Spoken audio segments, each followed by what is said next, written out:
सुप्रभात प्यारे बच्चों, कैसे हैं आप सब। आशा है आप सभी अपने घर पर स्वस्थ होंगे। तो चलिए आज की कक्षा प्रारंभ करते हैं।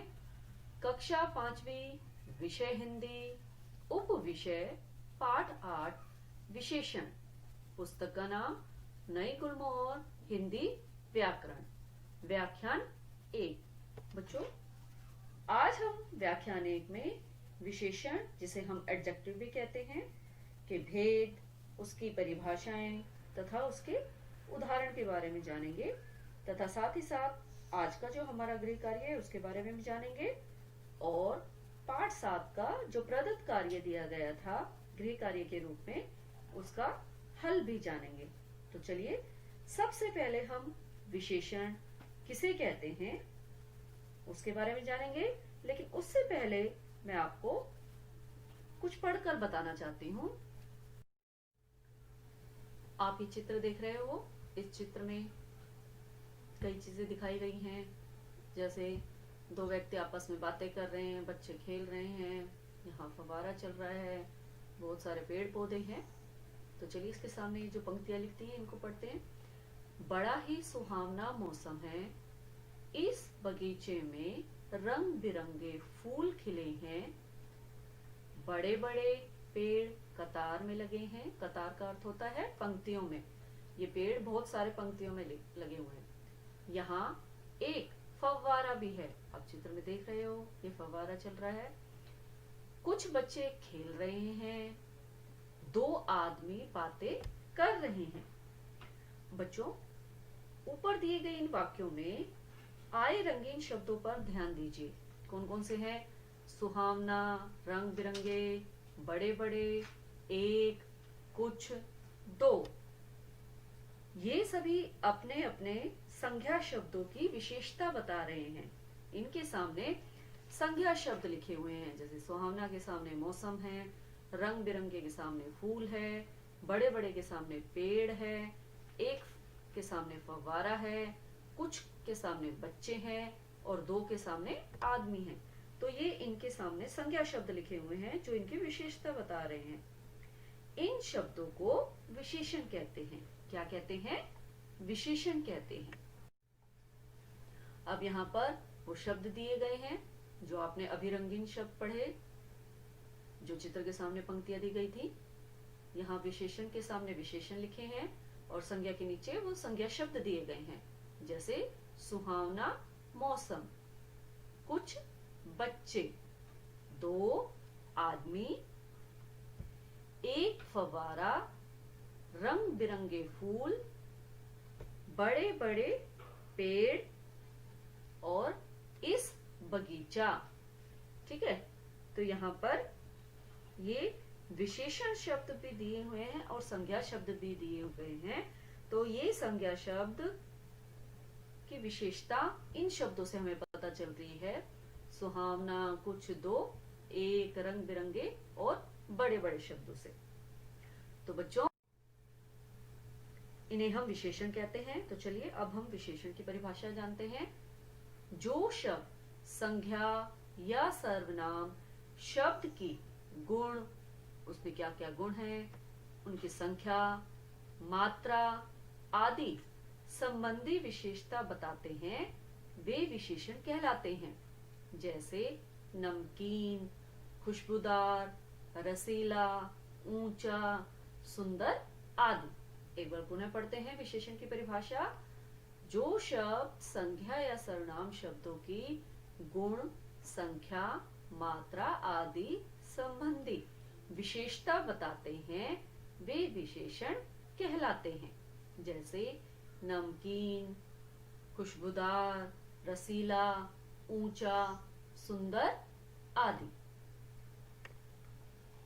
कुछ और अन्य शब्द भी होते हैं, जैसे काली गाय, कुछ लोग, स्वादिष्ट खाना, 1 किलो सेब।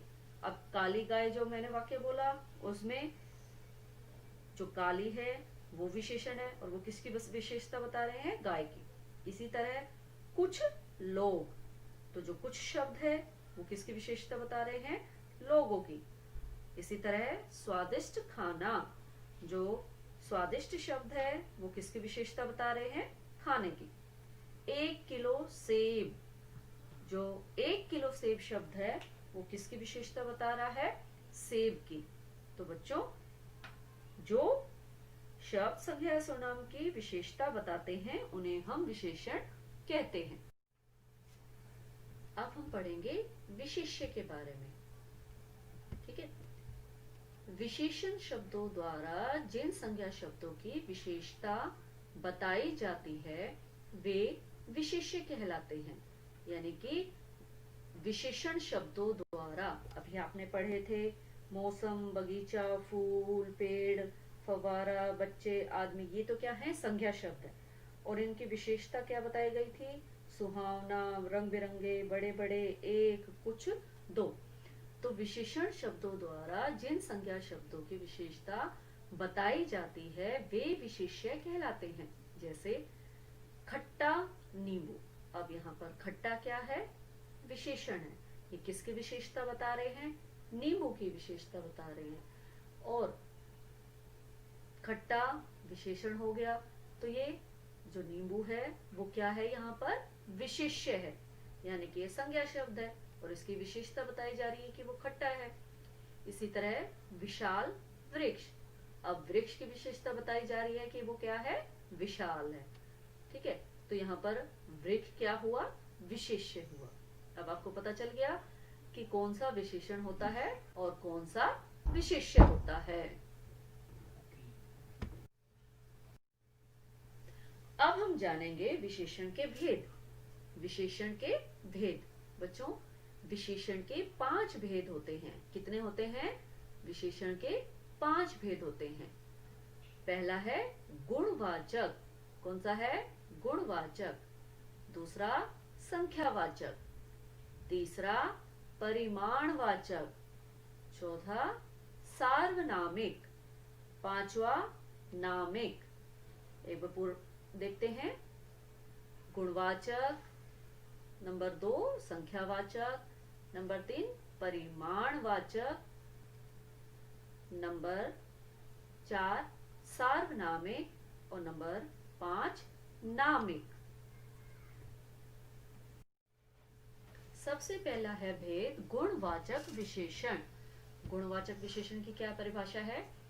ऐसे विशेषण शब्द जो अपने विशेष्य, संज्ञा या सर्वनाम के गुण, रूप, रंग, उसका आकार, उसका प्रकार, उसकी दशा, उसका स्वाद, उसकी गंध आदि का बोध कराते हैं, वे गुणवाचक विशेषण कहलाते हैं।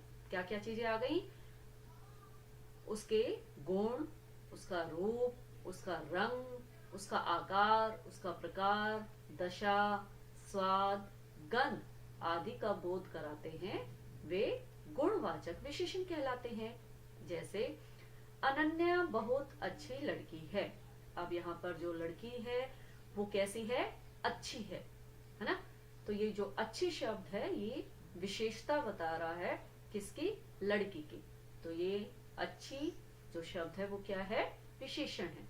इसी तरह दूसरा उदाहरण, अभिनव शरारती लड़का है।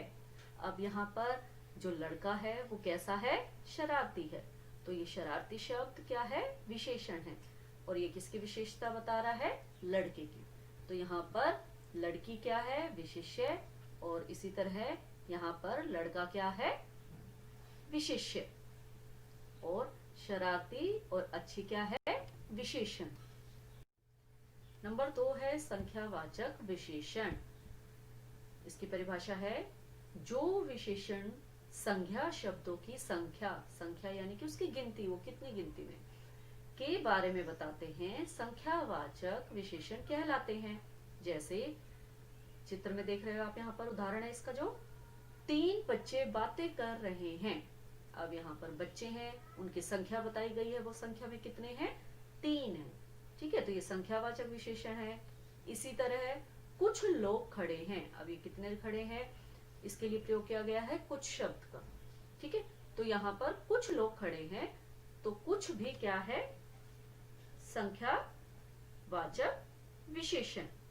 तो इन वाक्यों में जो 3 शब्द है और कुछ शब्द है, तो 3 तो हमें किसका बोध करा रहा है, निश्चित का, ये 3 ही बच्चे खड़े हैं। और जहां पर बहुत सारे लोगों की जैसे भीड़ है तो वहां पर हमें संख्या का नहीं पता, तो वहां हम कहेंगे कुछ, तो वो हमें अनिश्चित संख्या का बोध करा रहे हैं। क्या करा रहे हैं, अनिश्चित संख्या का बोध। तो इसी आधार पर संख्यावाचक विशेषण के 2 भेद होते हैं। ठीक है, पहला है निश्चित संख्यावाचक, जहां हमें संख्या निश्चित हो, 2, 3, 4, 5, 6, और अनिश्चित संख्यावाचक, जहां हमें संख्या का निश्चित होना न पाया जाए कि वो कितने हैं। तो निश्चित संख्यावाचक विशेषण की परिभाषा है कि जिन विशेषण शब्दों से विशेष्य की संख्या का पता चले, जिन विशेषण शब्दों से विशेष्य की संख्या का पता चले, उन्हें निश्चित संख्यावाचक विशेषण कहते हैं, जैसे 2, 4, 5 आदि। अगला है अनिश्चित संख्यावाचक। इसकी परिभाषा है जिन विशेषण शब्दों से विशेष्य की निश्चित संख्या का पता ना चले, हमें नहीं पता वो कितने हैं, तो जहां पर हमें संख्या का पता ही ना चले, संख्या ज्ञात ना हो, तो उन्हें अनिश्चित संख्यावाचक विशेषण कहते हैं, जैसे कुछ लोग, कई कमरे, बहुत बच्चे आदि।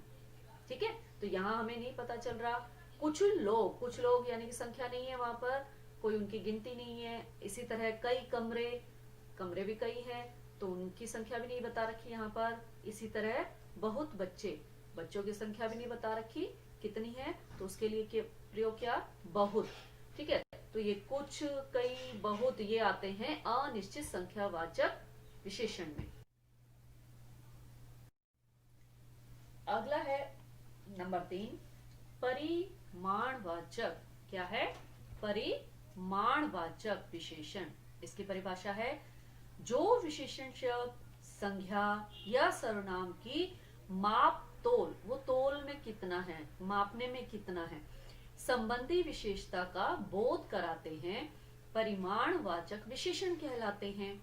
एक बार फिर से पढ़ते हैं, जो विशेषण शब्द संज्ञा या सर्वनाम की माप तोल संबंधी विशेषता का बोध कराते हैं, परिमाणवाचक विशेषण कहलाते हैं।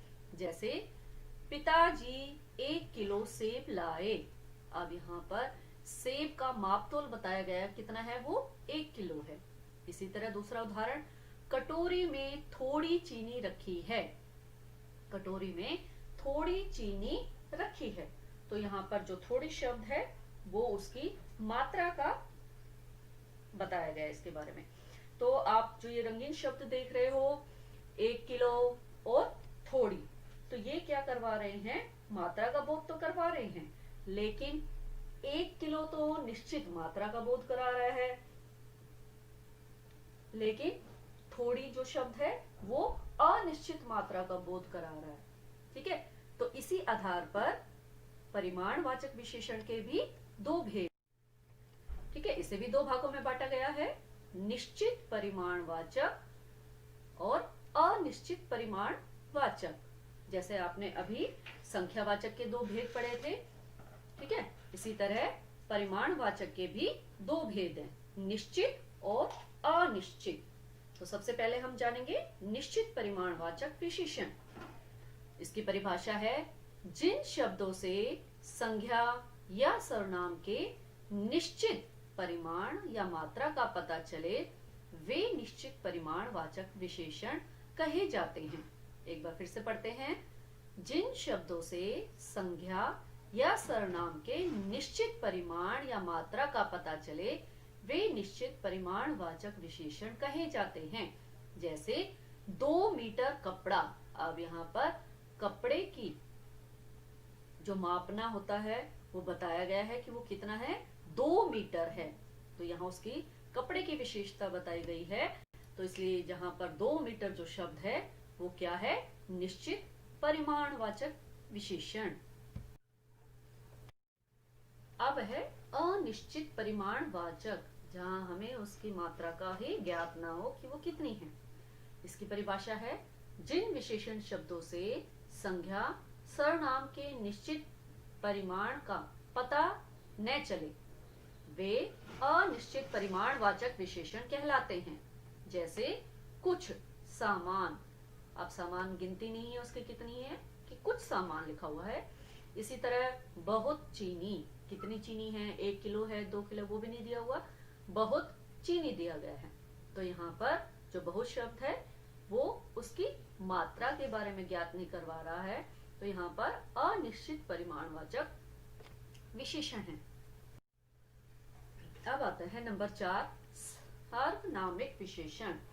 सार्वनामिक विशेषण, इसकी परिभाषा है जो सर्वनाम शब्द विशेषण शब्द के स्थान पर, दोबारा से देखो, जो सर्वनाम शब्द विशेषण शब्द के स्थान पर प्रयुक्त होकर किसी संज्ञा की विशेषता बताने का कार्य करने लगते हैं, तब वे सर्वनाम नहीं रह जाते बल्कि विशेषण का कार्य करने के कारण विशेषण बन जाते हैं। ऐसे विशेषणों को सार्वनामिक विशेषण कहा जाता है। जैसे यह इमारत बहुत पुरानी है। अब यहाँ पर जो इमारत शब्द है वो है संज्ञा, और संज्ञा से पहले लग गया है यह, ठीक है। तो ये यह शब्द क्या है, सार्वनामिक विशेषण। तो संज्ञा शब्द से पहले लगकर उसकी विशेषता बताते हैं, उन्हें सार्वनामिक विशेषण कहते हैं। दूसरा उदाहरण है वह लड़का मेरा भाई है। तो यहाँ पर जो वह है और मेरा है, वहां पर ये सर्वनाम नहीं है, क्योंकि किससे पहले लग रहे हैं, ये लड़का से पहले तो वह लिखा हुआ है और भाई से पहले मेरा लिखा हुआ है। तो ये जो लड़का है और भाई है दोनों ही संज्ञा शब्द है, और ये संज्ञा शब्द से पहले लगकर उसकी विशेषता बता रहे हैं, इसलिए यहाँ पर सार्वनामिक विशेषण है। ठीक है, एक बार दोबारा से मैं आपको समझा देती हूँ कि जो सर्वनाम शब्द विशेषण शब्द के स्थान पर प्रयुक्त होकर किसी संज्ञा की विशेषता बताने का कार्य करने लगते हैं। अब आप इनमें सर्वनाम शब्द ही देखोगे, यह, वह, मेरा, ये सर्वनाम शब्द हैं, लेकिन ये किससे पहले लग रहे हैं, ये संज्ञा शब्द से पहले लगकर उसकी विशेषता बता रहे हैं, इसलिए वो सर्वनाम नहीं रह जाते बल्कि वो क्या करते हैं, विशेषण का कार्य करते हैं, जिसके कारण वे विशेषण बन जाते हैं। ऐसे विशेषणों को सार्वनामिक विशेषण कहा जाता है। ठीक है। नंबर 5 है बच्चों, नामिक विशेषण। अभी तक हमने 4 ही पढ़े थे, ये और 5वां इसका भेद है। इसकी परिभाषा है जिस तरह सर्वनाम शब्द संज्ञा शब्दों की विशेषता बताने के कारण विशेषण बन जाते हैं। ये परिभाषा अभी आपने सार्वनामिक विशेषण में पढ़ी थी कि जिस तरह सर्वनाम शब्द यह, वह, मेरा आया था ना अभी, तो संज्ञा शब्दों की विशेषता बताने के कारण विशेषण बन जाते हैं, उसी तरह वाक्यों में कुछ संज्ञा शब्द भी संज्ञा शब्दों की विशेषता बताने का कार्य करते हैं। अतः ऐसे विशेषणों को नामिक विशेषण कहा जाता है। जैसे सोने के कंगन में सोने के जो शब्द है यानी कि पद है वो कंगन की विशेषता बता रहा है, सोने के कंगन की विशेषता बता रहा है। अतः सोने के पद नामिक एक विशेषण है। यहाँ पर क्या आ गया है, सोने के पद नामिक एक विशेषण है। अन्य उदाहरण जैसे चांदी का गिलास, सिल्क की साड़ी। ठीक है, तो ये चांदी का और सिल्क की ये क्या है, अभी आपने यहाँ पढ़ा था कि कुछ संज्ञा शब्द भी संज्ञा शब्दों की विशेषता बताने का कार्य करते हैं। तो ये चांदी का और ये सिल्क का ये क्या है, संज्ञा शब्द है, और इनके आगे लिखा हुआ है गिलास और साड़ी, ये भी संज्ञा शब्द है। तो ये भी संज्ञा शब्द की विशेषता बता रहे हैं, जिनके कारण इन्हें क्या कहा गया है, नामिक विशेषण। अब हम जानेंगे सर्वनाम और सार्वनामिक विशेषण में क्या अंतर है। आपने पाठ 7 में सर्वनाम की परिभाषा पढ़ी थी और पाठ 8 में आपने सार्वनामिक विशेषण की परिभाषा पढ़ी है। तो इन दोनों में क्या अंतर है, उसकी परिभाषा थी कि यदि सर्वनाम किसी संज्ञा शब्द के स्थान पर आते हैं, यानी कि संज्ञा के स्थान पर प्रयुक्त होने वाले शब्दों को हम क्या कहते हैं, सर्वनाम, तब वे तो सर्वनाम कहे जाते हैं। पर यदि सर्वनाम अपना कार्य छोड़कर यानी कि वो सर्वनाम अपने नाम का बोध न कराकर संज्ञा की विशेषता बताने लगते हैं, तब वे सार्वनामिक विशेषण कहलाते हैं। एक बार फिर से पढ़ते हैं। यदि सर्वनाम किसी संज्ञा शब्द के स्थान पर आते हैं तब वे सर्वनाम कहलाते हैं, पर यदि सर्वनाम अपना कार्य छोड़कर संज्ञा की विशेषता बताने लगते हैं तब वे सार्वनामिक विशेषण कहलाते हैं। क्या कहलाते हैं?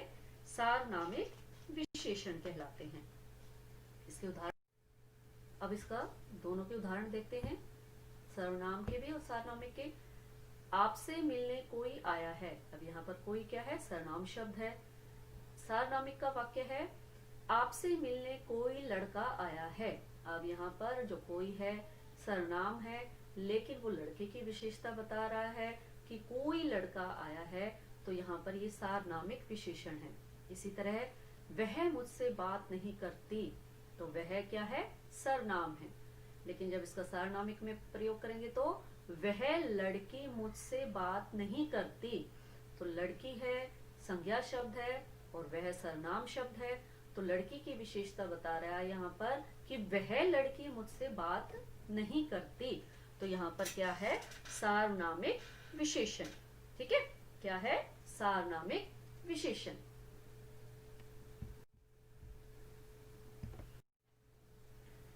बच्चों, अभी हमने जाना था सर्वनाम और सार्वनामिक विशेषण में अंतर। अब हम जानेंगे संख्यावाचक और परिमाणवाचक विशेषण में अंतर। तो उसकी परिभाषा है, संख्यावाचक विशेषण की संख्याओं को गिना जा सकता है।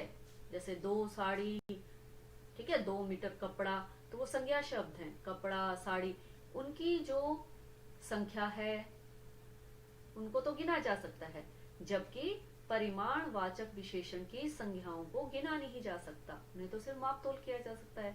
देखिए उदाहरण संख्यावाचक विशेषण का और परिमाणवाचक विशेषण का। सब लड़कियां नृत्य कर रही हैं। नृत्य मतलब डांस कर रही हैं, तो सब लड़कियां नृत्य कर रही हैं।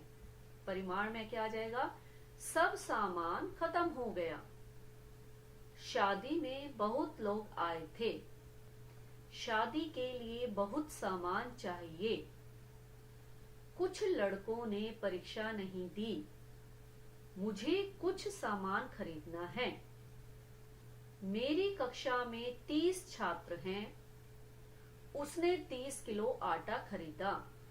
तो यहाँ पर तो संख्यावाचक में क्या है? इनकी संख्याओं को तो गिना जा सकता है। लड़कियों को गिन लिया, लोगों को गिन लिया, लड़कों को गिन लिया, छात्र को गिन लिया। लेकिन यहाँ पर जो परिमाणवाचक शब्द हैं उनको गिना नहीं जा सकता। सामान हो गया, बहुत सामान, कुछ सामान, ठीक है। तो यहाँ पर क्या है? परिमाणवाचक विशेषण की संख्याओं को गिना नहीं जा सकता। आटा को नहीं गिना या सामान को, ठीक है। तो यहाँ पर ये क्या है? इसमें अंतर बताया गया है, संख्यावाचक तथा परिमाणवाचक विशेषण।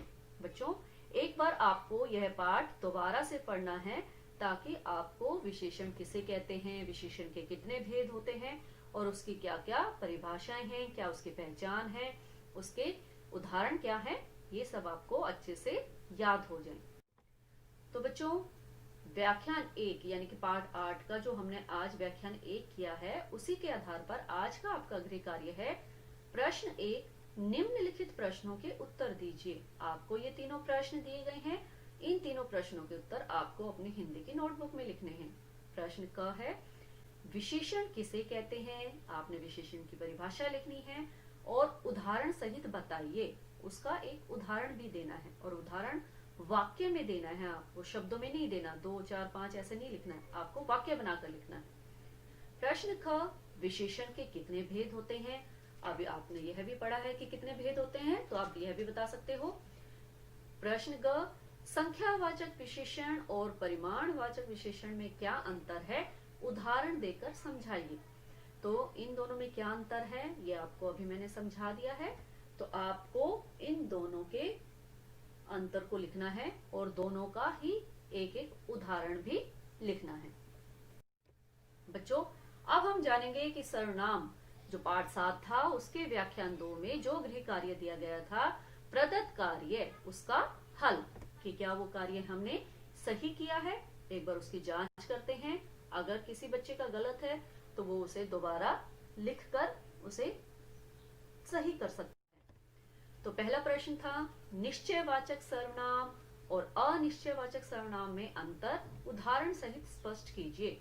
यानी कि दोनों में अंतर बताना है और दोनों का एक एक उदाहरण बताना है। जैसे मैंने यहाँ लिखा है नंबर 1, निश्चयवाचक सर्वनाम। इसकी परिभाषा लिखी है, जो सर्वनाम शब्द किसी निश्चित व्यक्ति या वस्तु की ओर संकेत करते हैं वे निश्चयवाचक या संकेतवाचक सर्वनाम कहलाते हैं।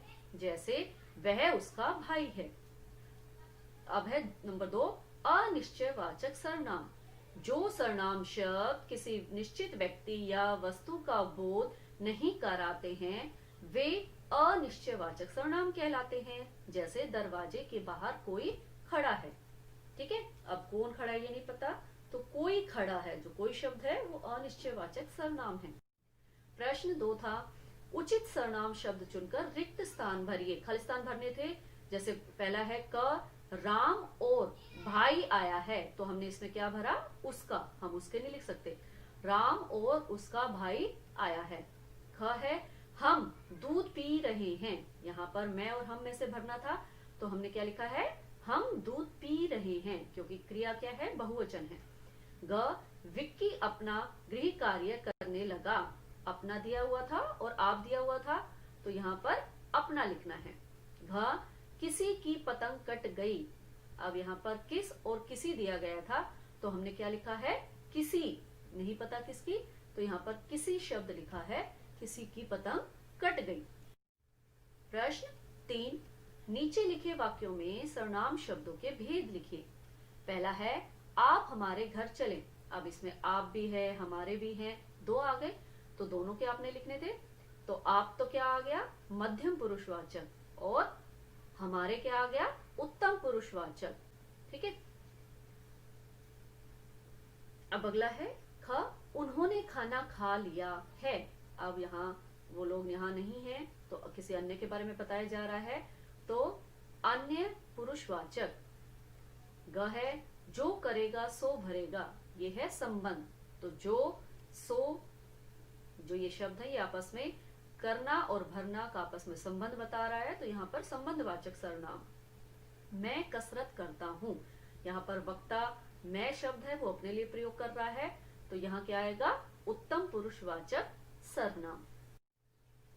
प्रश्न 4 था कि निम्नलिखित वाक्यों में को शुद्ध करके लिखिए। अब यहाँ पर सर्वनाम संबंधी अशुद्धि दी गई थी, जिसको आपने शुद्ध करके लिखना था।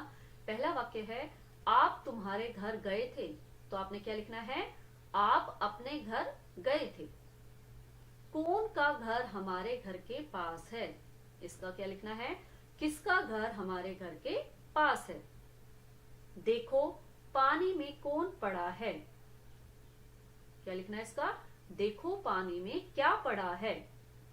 कौन तो किसके लिए बताया था, व्यक्ति के लिए, लेकिन क्या किसके लिए बताया था, वस्तु के लिए, तो पानी में कुछ वस्तु पड़ी है। तुम तुम्हारा काम कर लेना, इसका था तुम अपना काम कर लेना। ठीक है। नंबर 5 था, नीचे दिए गए सर्वनाम शब्दों से वाक्य बनाइए। ये यहाँ पर 4 ये शब्द दिए गए थे जिससे आपने वाक्य बनाने थे।